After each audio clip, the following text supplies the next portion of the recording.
जय सिया राम। जय सिया राम। सब सुख लहे तुम्हारी शरणा, तुम रक्षक काहू को डरना, ये तो मूल मंत्र है। और हनुमान जी सब सुखों को प्रदान कर देते हैं। जो भी उनके भक्त हैं, जो भी कृपा पात्र हैं, इस बात को बखूबी समझते हैं। हनुमान जी के हनुमान चालीसा पे चर्चा के लिए एक बार फिर से हमारे सामने उपस्थित हैं ज्योतिषाचार्य आचार्य सुरसेन ब्रिजवासी जी। स्वागत है आपका। जय सिया राम। आचार्य जी बहुत अच्छे कथावाचक भी हैं। श्रीमद् भागवत कथा, राम कथा और हनुमान चालीसा के तो खैर आपकी पहचान ही बनती जा रही है हनुमान चालीसा पे। और पिछले वीडियो में, पिछले कार्यक्रम में हमने बहुत ही सुंदर व्याख्या सुनी। राम मिलाए राजपद दिन्हा, यानी हनुमान जी पहले राम से मिलाते हैं, यानी आध्यात्मिक सुख देते हैं और उसके बाद भौतिक सुख प्रदान कर देते हैं। और एक अच्छी बात आपने ये भी बताई थी कि जो सन्मार्ग से विमुख हो रहा है और हनुमान जी के साथ है, यानी हनुमान जी की कृपा पात्र है, तो उसको उस विमुखता से हटा के आपको सन्मार्ग पे फिर से लाते हैं। तो ये बहुत अच्छी बात है, हनुमान जी के भक्तों के लिए है। तो आचार्य जी आज क्या बता रहे हैं? जी कल जो हमने चर्चा की थी उसमें आपने श्रवण किया था कि तुम उपकार सुग्रीव हैं कीना, राम मिलाए राजपद दीना। तो दो बड़े पात्र हैं राम जी के जीवन में, एक सुग्रीव और दूसरा विभीषण। तो सुग्रीव के लिए चर्चा हुई। अब विभीषण के लिए देखिए बाबा क्या कहते हैं। तुम्हारो मंत्र विभीषण माना, लंकेश्वर भय सब जग जाना।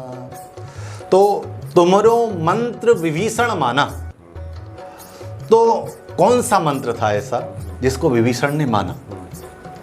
और मानने का प्रभाव क्या रहा?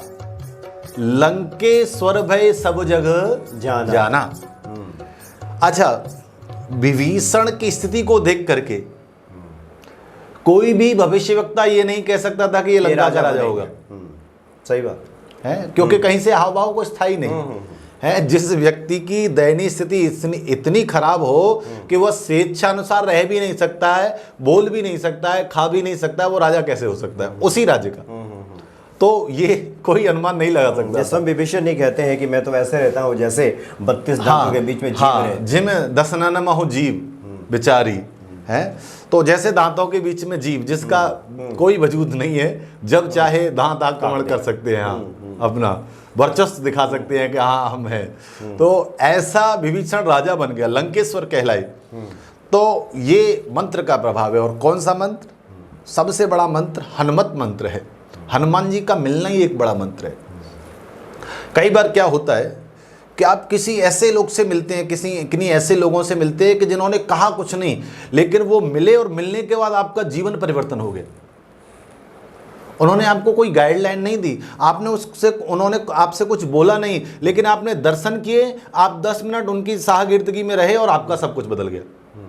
ये कब होता है? जब जिससे आप मिल रहे हैं वो एकदम भगवत कृपा से परिपूर्ण होता है और मतलब उसका वातावरण इतना अच्छा होता है कि उस वातावरण के प्रभाव से प्रभावित होकर के आपका सब कुछ बदल जाता है। तो हनुमान जी ने सबसे बड़ा मंत्र तो यही है कि वो जाकर के विभीषण से मिल लिए। आप सोचिए, जैसे कई लोगों के फ़ोन आते हैं आपके माध्यम से यहाँ से कि महाराज जी हमें हनुमान जी के दर्शन नहीं हो रहे, हम चाहते हैं कि उनके दर्शन हो। तो एक तो जो चाहते हैं उन्हें दर्शन नहीं हो रहे, और एक वो चाह नहीं रहा है, वो तो केवल राम नाम का जप करके अपना जैसे तैसे जीवन बिता रहा है, और हनुमान जी उसके दरवाजे पर जाकर के ढोल बजा रहे हैं, भाई हम तुमसे मिलना चाहते हैं। अब सोचिए आप, उसके जीवन में क्या कुछ नहीं बदलेगा जिससे हनुमान जी स्वयं मिलना चाहते हो। हैं, हम हनुमान जी से मिलना चाहिए अलग बात है, लेकिन हनुमान जी स्वयं हमारे घर की डोरबेल आकर के बजा रहे हैं कि भाई मैं तुमसे मिलना चाहता हूं। अर्थात ये कहिए कि हनुमान जी जैसे स्वयं जगाना चाहते हैं और वो न जगे, कैसे संभव है? तो तुमरो मंत्र विभीषण माना। तो मंत्र क्या था जिसको विभीषण ने मान लिया? देखिए, सबसे बड़ी बात है कि मंत्र को 5 लोग समझ सकते हैं, उसके अलावा कोई नहीं समझता। पहला, मंत्र को समझने के लिए आप सुमति होनी चाहिए। अगर आपकी मति सुमति नहीं है ना, तो आप मंत्र नहीं समझ सकते, या आपको जो कहा जाएगा आप उस पर ध्यान नहीं देंगे क्योंकि सुमति नहीं है। जीवन में सबसे बड़ी बात है कि आपको कुछ भी समझना है और कुछ भी करना है तो सबसे पहले सुमति हृदय में उत्पन्न हो आपके, हैं, आपके अंदर एक अच्छी मति हो, आप एक धार्मिक गति के माध्यम से, आप एक भक्ति की मति के माध्यम से उस बात की तरफ जाइए तो आपको उसका प्रभाव मिलेगा। तो पहली बात सुमति होना चाहिए। दूसरा, आपके जीवन में सुशील होना चाहिए। सुशील माने सद्व्यवहार। ऐसा नहीं कि आपने कोई देखा ये तो बड़ा श्रेष्ठ व्यक्ति दिख रहा है तो आप उसके साथ अच्छा व्यवहार कर रहे हैं, और आपने देखा ये कोई साधारण व्यक्ति है तो आपका व्यवहार बदल गया। ऐसा नहीं होना चाहिए। आपका व्यवहार जो आप जैसे श्रेष्ठ मान रहे हैं उसके साथ जो है उससे कई गुना बेहतर उसके साथ में होना चाहिए जिसे आप साधारण समझ रहे हैं। क्यों? क्योंकि समय आने पर जिसे आपने साधारण समझा है वो जितना सम्मान आपको दे सकता है उतना वो व्यक्ति शायद नहीं देगा जिसके प्रति आप इतना सम्मान प्रकट कर रहे हैं। दूसरा क्या है, सुमति के साथ साथ आप जीवन में सुशील होने चाहिए। आपके अंदर एक सद्व्यवहार होना चाहिए। कोई भी आए, किसी से भी मिल रहे हैं आप तो आपके मन में सिया राम मैं सब जगह जानी, ये वाला भाव होना चाहिए कि आप जिससे भी मिल रहे हैं आप उसी भाव के साथ मिल रहे हैं जिस भाव के साथ आप अपने भगवान से, आप इष्ट से, आप अपने आराध्य से मिलते हैं। तो दूसरी बात ये। तीसरी बात क्या है कि आपके जीवन में शुचि होनी चाहिए। शुचि माने पवित्रता है। आप जो भी कर रहे हैं आपका मन पवित्र होना चाहिए, आपका तन पवित्र होना चाहिए। मन और तन जब दोनों पवित्र होते हैं और उस स्थिति में आप किसी भी मंत्र को स्वीकार करते हैं या किसी भी वचन को स्वीकार करते हैं तो उसका प्रभाव आपके जीवन में अलग तरह का होता है। आप उससे डिफरेंट करते हैं, आप उससे अलग वो करते हैं जो नॉर्मल प्राय लोग नहीं कर रहे होते हैं या जो लोग करने से विमुख हो रहे होते हैं। जब आपके अंदर पवित्रता होती है, जब आप एक पवित्र मन से कोई काम करेंगे तो आपकी डायरेक्शन अलग प्रकार की होगी। जब आपके मन में इधर की उधर की यहाँ की वहाँ की सब कुछ भरा हुआ है, आप स्वयं कंफ्यूज हैं, आपके मन में स्थिरता ही नहीं, और उसके बाद आप काम करिए तो आप कुछ नहीं कर पाएंगे। करेंगे भी तो आपको वो सफलता नहीं मिलेगी जो मिलनी चाहिए। तो सबसे पहला क्या है कि तीसरा मंत्र है कि आप उस मंत्र को स्वीकारने के लिए आपके अंदर शुचिता होनी चाहिए, चाहे वो मन की हो चाहे वो तन की हो। तन से आप पवित्र होंगे तो तन की शुद्धता का प्रभाव आपके मन पर जाता है। जब आपका मन पवित्र होगा तो आपकी आत्मा पवित्र होगी। जब आपकी आत्मा पवित्र होगी तो आप भाव और श्रद्धा के साथ प्रभु कार्य कर सकते हैं। तो हनुमान जी के मंत्र को समझने के लिए पहले सुमति होनी चाहिए, दूसरा सुशील होने चाहिए, तीसरा आपके अंदर शुचि होनी चाहिए, चौथा आप कथा रसिक होने चाहिए। आप कथा रसिक हैं तो आप एक अलग प्रकार का आनंद अनुभव करते हैं। अगर आप कथा रसिक नहीं हैं तो आप उस भाव के अंदर उतना नहीं डूब सकते जितना आपको डूबना चाहिए। दूसरा क्या है, जब आप अपने इष्ट को, आराध्य को सुन रहे होते हैं तो यकीन मानिए कि जितना आप पढ़ने के बाद उसके प्रति लगाव नहीं लगा सकते हैं, जितना आप पढ़ने के बाद कंसंट्रेट नहीं हो सकते हैं, उससे कई गुना ज़्यादा आप सुनकर के प्रभावित होते हैं। तो इसलिए आपको कथा रसिक होना चाहिए, आपको सुनना आना चाहिए, आपको सुनना अच्छा लगना चाहिए। अगर आप अपने इष्ट को, आराध्य को सुनने में विश्वास रखते हैं तो यकीन मानिए आपका लगाव, आपका अटैचमेंट, आपका समर्पण कई गुना ज़्यादा बढ़ जाएगा। तो हनुमान जी को समझने के लिए आपको कथा रसिक होना होगा। पांचवा क्या है कि कथा रसिक हरिदास। आपको भगवत दासता को स्वीकार करना पड़ेगा, आपको हनुमान जी की दासता को स्वीकार करना पड़ेगा कि प्रभु अब तो आप मेरे स्वामी हो, अब तो मैं आपके ही समर्पित हूँ। देखिए, जैसे कि हम पिछली बार भी कह रहे थे कि हनुमान जी ने जहाँ भी अपने आप को प्रेजेंट किया एक दास के रूप में किया, सेवक के रूप में किया, कभी स्वामी के रूप में अपने आप को प्रदर्शित नहीं किया। जबकि देखा जाए तो हनुमान जी की इतनी विशाल महिमा है और खास करके इस कलयुग के अंदर इतनी विशाल महिमा है, इतनी विशेष वार्ताएं हैं कि आप समझ नहीं सकते हैं। आप उस कितना भी घूम लीजिए, जैसे कि आप तो हर जगह जाते ही हैं, और लेकिन उसके बाद भी अभी आप उस निष्कर्ष पर नहीं पहुंच सकते कि इतना हो। जी हाँ, जी बिल्कुल, कि नहीं इतनी महिमा है, आप नहीं पहुंच सकते। आप भारत भ्रमण छोड़िए, आप पूरा विश्व का भ्रमण कर लें तो भी आप उनकी महानता तक नहीं पहुंच सकते। आज के समय में कलयुग में इतना प्रभाव है उनका, इतना वर्चस्व बढ़ा हुआ है कि सब कुछ तो उनसे ही सब है। सब सुख लहे तुम्हारी सरना, तुम रक्षक काहू को डरना। जब जब आप हमारे रक्षक बन गए तो हम निडर हो गए। जब हम निडर हो गए तो फिर हमें किस बात की चिंता। और निडरता कब आएगी? निडरता तब आएगी तब हम आपका दासत्व स्वीकार कर लेंगे, हैं? जब आप तन मन धन से अपने आप को समर्पित कर देंगे कि नहीं प्रभु, अब तो हम तुम्हारे ही हैं, जो कुछ करना है वो तुम्हें करना है। तो ये 5 चीजें होनी चाहिए। आपको सुमति होना चाहिए, दूसरा सुशील होना चाहिए, तीसरा आपको सुचि होनी चाहिए, चौथा कथा रसिक होना चाहिए, और 5वां आपको हरिदास, हनुमत दासता को स्वीकार करना पड़ेगा। जब ये 5 चीजें आपके जीवन में होती हैं तो इन 5 चीजों के बाद आपके जीवन में एक विलक्षणता आती है, एक अद्भुत छवि आपके अंदर प्रकट होती है। और आप अगर विभीषण जी को देखेंगे तो विभीषण जी के अंदर ये 5 चीजें सुलभ थी, हैं? क्योंकि वो स्वयं कहते हैं सुमति कुमति सबके उर रही नाथ पुराण निगम अस्कई। सुमति और कुमति सबके अंदर रहती है, लेकिन जब कुमति प्रभावित रहती है तो सुमति का प्रभाव दब जाता है, और जब सुमति प्रभावित होती है तो कुमति का प्रभाव दब जाता है। रहती दोनों के अंदर, व्यक्ति के अंदर दोनों है।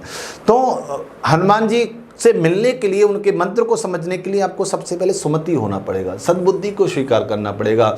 अगर बुद्धि आपकी कुबुद्धि बनी हुई है तो आप हनुमान जी को नहीं समझ सकते, आप उस गहराई में नहीं उतर सकते जिस गहराई में वो है। दूसरा, जैसे अभी चर्चा शुरू होने से पहले ही आपसे ही बात हो रही थी, तो आप स्वयं विभीषण जी के बारे में ये कह रहे थे कि उन्होंने केवल राम जी का दर्शन करना चाहा, उनकी शरण में जाना चाहा। उन्होंने कभी ये नहीं कहा कि मुझे राजा बनाओ, कभी उनके भाव में नहीं था, और ये वास्तविकता है। उन्होंने सोचा ही नहीं, उन्होंने कभी नहीं सोचा कि मुझे राजा बनना है। वो केवल रावण को त्याग करके राम जी के पास गए तो इसलिए गए क्योंकि रावण अधर्म में है, कहने के बाद भी धर्म को स्वीकार नहीं कर पा रहा है। तो एक धार्मिक व्यक्ति का कर्तव्य है, एक अधर्म आपके सामने हो रहा है, या तो आप रोक दें, अगर रोक नहीं पा रहे तो उसका आप त्याग कर दें। तो विभीषण ने वही किया, और केवल इसलिए किया, त्याग किया, क्योंकि शास्त्र कहता है कि एक पाप कर रहा है और एक पाप देख रहा है, तो करने वाले से ज्यादा पाप का भागी वो है जो पाप होते हुए देख रहा है।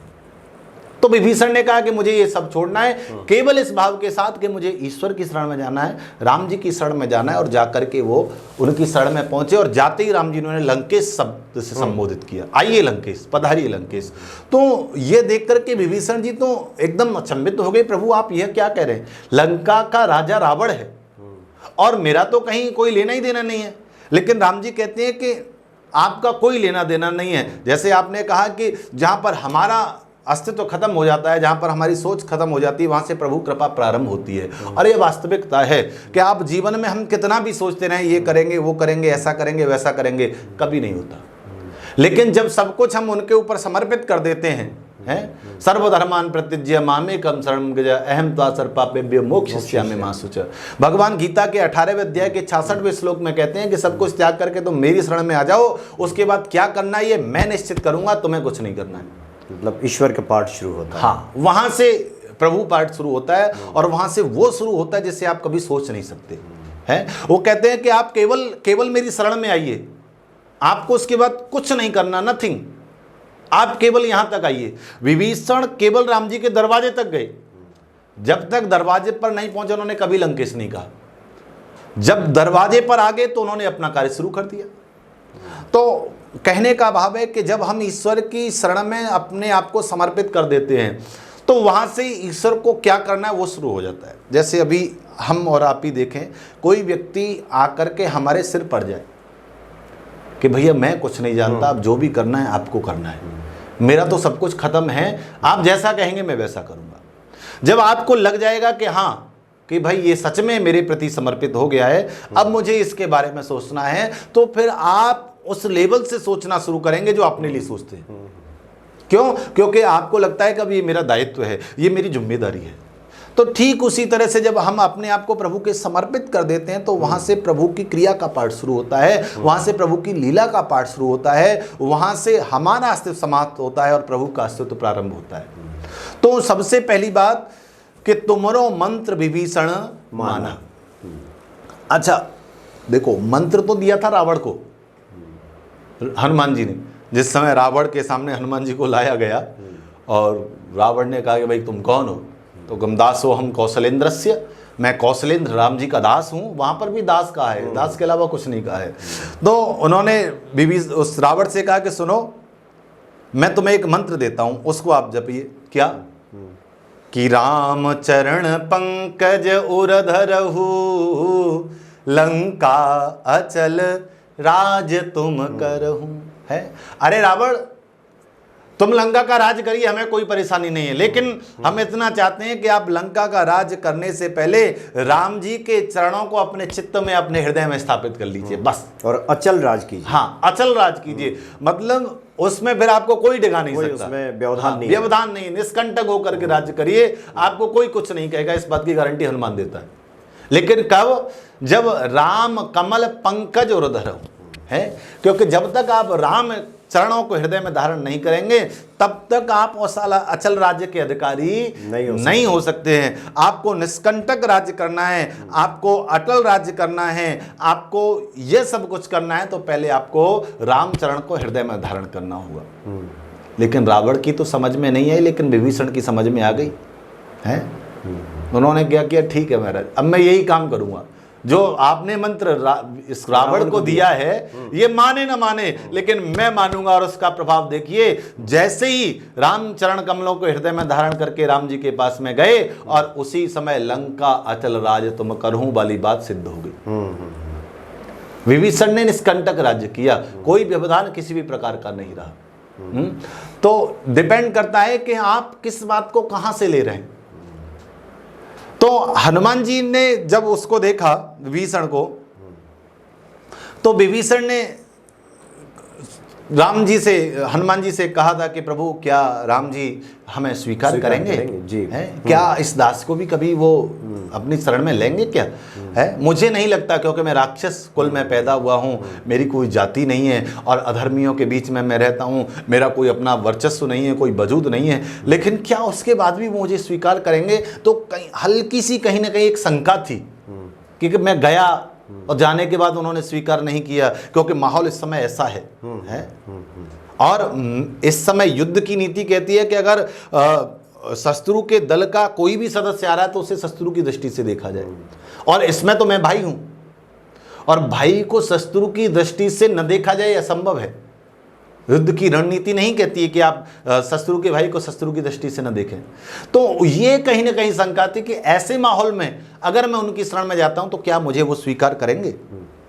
तो हनुमान जी कहते हैं, सुनहु विभीषण प्रभु के रीति, करहि सदा से वक पर प्रीति। तो हनुमान जी कहते हैं कि भैया ये तो भगवान की रीति है, चाहे युद्ध हो, चाहे महायुद्ध हो, लंका जीती जाए हारी जाए, उससे कोई लेना देना नहीं है। ये अलग पार्ट है, और उधर सेवक स्वामी का अलग पार्ट है। वो उनका कहना है कि करहि सदा सेवक पर प्रीति, हमेशा सदैव प्रीति करते हैं। ये नहीं कि आज लड़ाई हो रही तो नहीं, जब युद्ध समाप्त हो जाएगा तब आना, ऐसा नहीं है उनके यहाँ। उनके यहाँ तो जिस समय आप जाएंगे उसी समय आपको स्वीकार कर लिया जाएगा। केवल उनके दर तक पहुंचने का काम है आपका। जैसे ही आप दर पे पहुंचेंगे, आपकी अर्जी लगेगी, तुरंत आपको स्वीकार कर लिया जाएगा। तो ये सबसे बड़ी बात। दूसरा, हनुमान जी ने विभीषण से कहा कि भाई विभीषण देखो, आपका सब कुछ ठीक है, हर पार्ट मुझे सॉलिड लगा है, लेकिन एक पार्ट में बड़ी समस्या है आपके अंदर सज्जनता तो है, ये तो सच्ची बात है कि आप सज्जन हैं, लेकिन आप निष्क्रिय सज्जन हैं। सज्जन होना और एक निष्क्रिय सज्जन होना और एक सक्रिय सज्जन होना बड़ा फर्क है। तो हनुमान जी कहते हैं कि आप सज्जन तो हैं लेकिन निष्क्रिय हैं, क्रिया रहित हैं। आप भगवान के भक्त हैं ये तो ठीक है, लेकिन आप निष्क्रिय भगवान के भक्त हैं ये ठीक नहीं है। आपको उनसे मिलने के लिए प्रयत्न करना चाहिए, है, क्योंकि प्रयत्न तो आपको ही करना पड़ेगा, क्योंकि नदी प्रयत्न करेगी तो समुद्र से जाकर के एक दिन जरूर मिलेगी। अगर वो प्रयत्न ही ना करे, अगर वो बहना ही छोड़ दे, तो क्या समुद्र से मिलेगी? नहीं मिल सकती। तो प्रयत्न तो आपको करना है, लेकिन प्रयत्न करने के बाद मिलना ये उसका दायित्व है।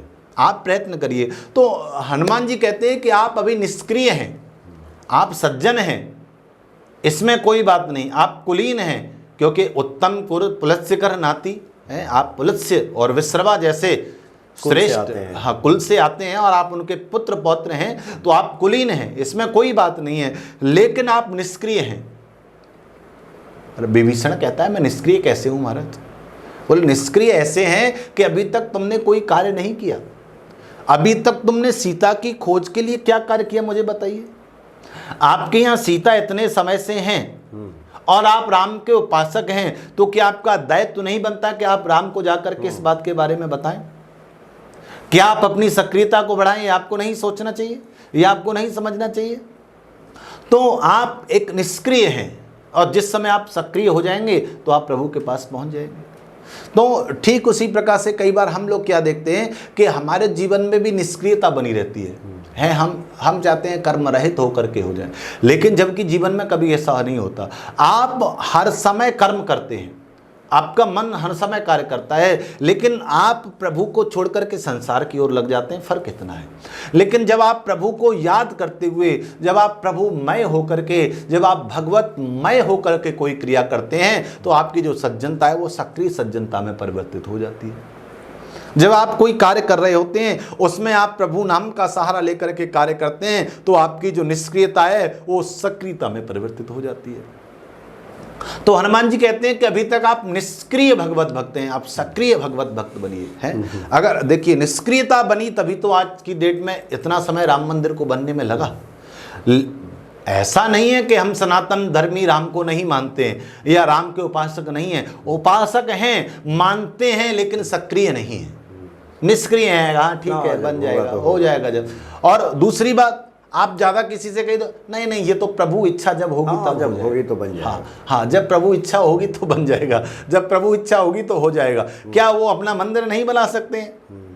तो ये जो निष्क्रियता है, ये सनातन धर्म को डुबोने वाली है। ये जो निष्क्रियता हम लोगों के मन में बैठी हुई है, यही हमें गर्त में ले जाने वाली है। किसी से कहिए तो लोग कहते हैं अरे महाराज ये तो अनादि है, सनातन का मतलब ही प्राचीन है। लोग समझाते हैं कि ये तो प्राचीन है, इसका कभी ह्रास नहीं हुआ। ह्रास नहीं हुआ तभी तो देखिए, जहां कभी गांधार में है धृतराष्ट्र की धर्म पत्नी का निवास स्थान हुआ करता था, आज वहां पांव भी नहीं रख सकते।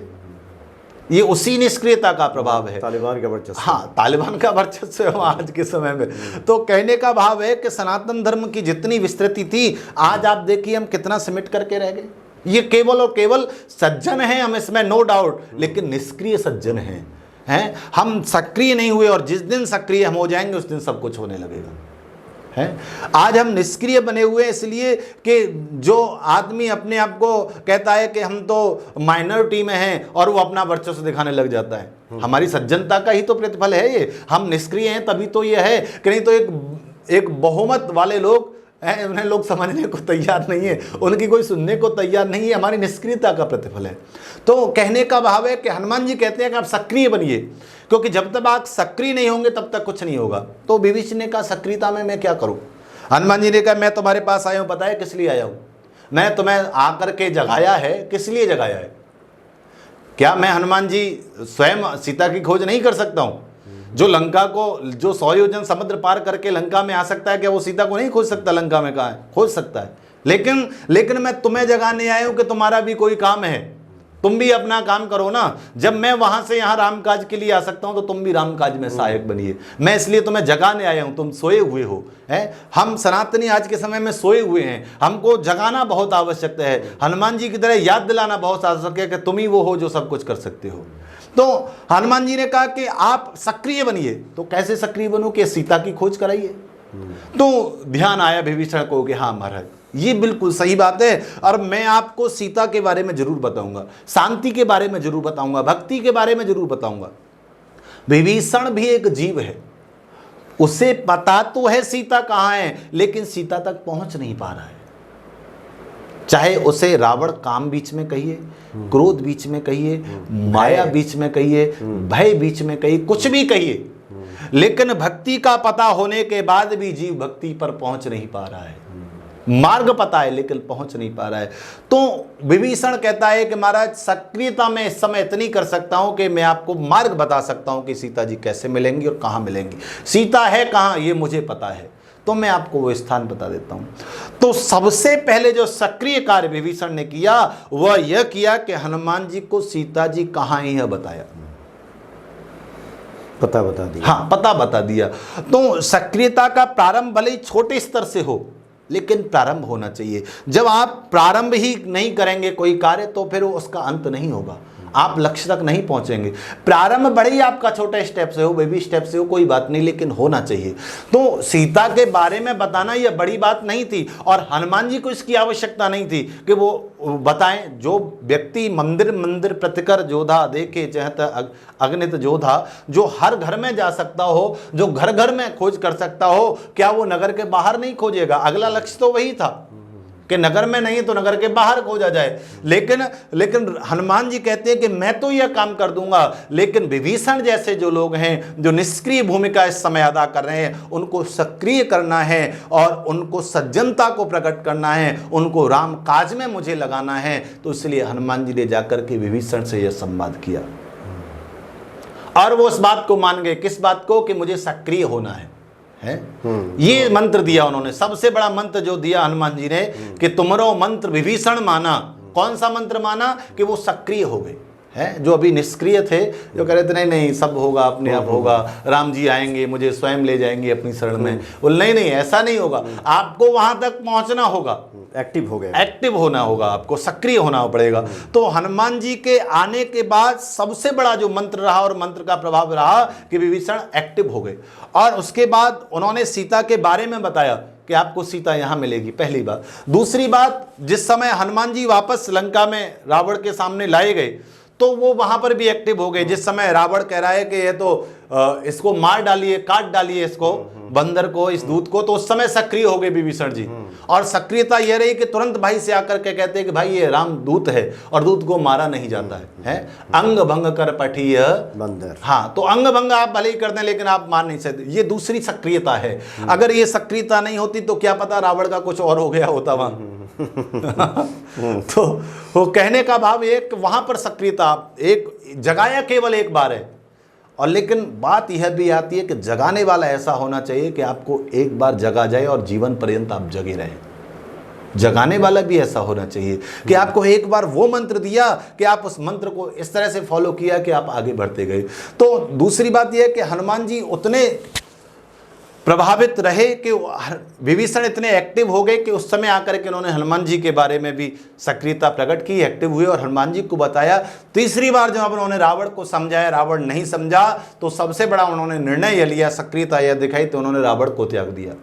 अभी तक त्याग नहीं पाए थे, अधर्म होते हुए बहुत समय से देख रहे थे, लेकिन जब तक हनुमान जी नहीं मिले थे तब तक सक्रिय भूमिका में नहीं थे। जैसे ही हनुमान जी मिले, मंत्र दिया कि एक्टिव हो जाइए, जैसे ही एक्टिव हुए उसका प्रतिफल देखिए कि बाबा कहते हैं कि तुमरो मंत्र विभीषण माना, लंकेश्वर भय सब जग जाना।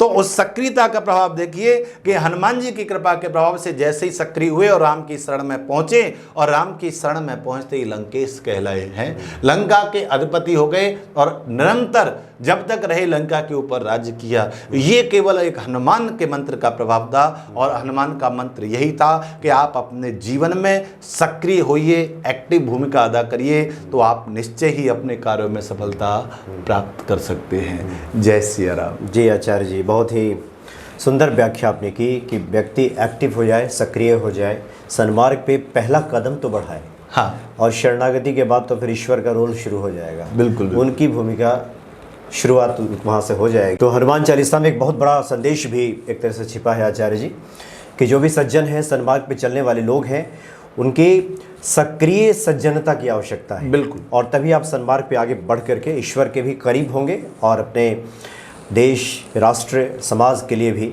एक आदर्श आप स्थापित बिल्कुल करेंगे। बिल्कुल। बहुत बहुत धन्यवाद आपका। जय सिया राम। जय सिया राम।